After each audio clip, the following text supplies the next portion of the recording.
اور آپ کو یہ بتائیں کہ نیو یارک کی عدالت نے دہشت گردی، منشیات اور اسلحے کی اسمگلنگ کے الزامات لگا کر وینزویلا کے صدر نکولس مادورو پر فرد جرم عائد کر دی ہے۔ مادورو نے تمام الزامات مسترد کرتے ہوئے خود کو بے گناہ قرار دے دیا۔ امریکی فوج پر اغوا کرنے کا الزام بھی عائد کر دیا۔ عدالت کے باہر وینزویلا کے صدر نکولس مادورو کے حق میں مظاہرہ بھی ہوا۔ وینزویلا کے صدر نکولس مادورو کو نیو یارک کی بروکلن جیل سے سخت سیکیورٹی میں عدالت میں پیش کیا گیا۔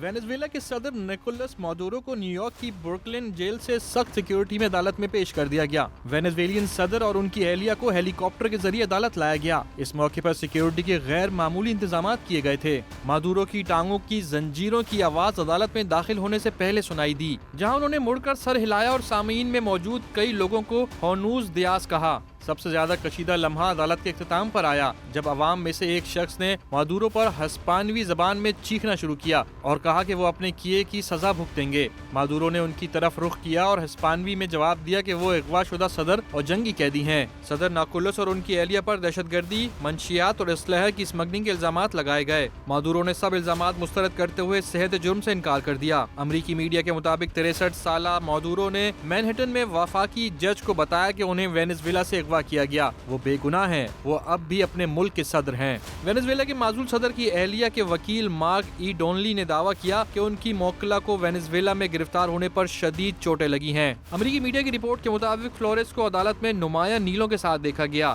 ڈونلی نے کہا کہ انہیں یقین ہے کہ ان کی پسلیوں پر فریکچر یا شدید چوٹ ہے۔ جج نے پروسیکیوٹر کو ہدایت دی کہ وہ مناسب علاج کو یقینی بنائیں۔ صدر مادورو کے خلاف کیس کی سماعت کے دوران نیو یارک کی عدالت کے باہر لوگوں نے بڑی تعداد میں جمع ہو کر احتجاج کیا۔ شرکاء نے صدر مادورو کے حق میں شدید نعرے بازی کی اور ان کی رہائی کا مطالبہ کیا۔ مظاہرین نے وینزویلا کے پرچم تھام رکھے تھے۔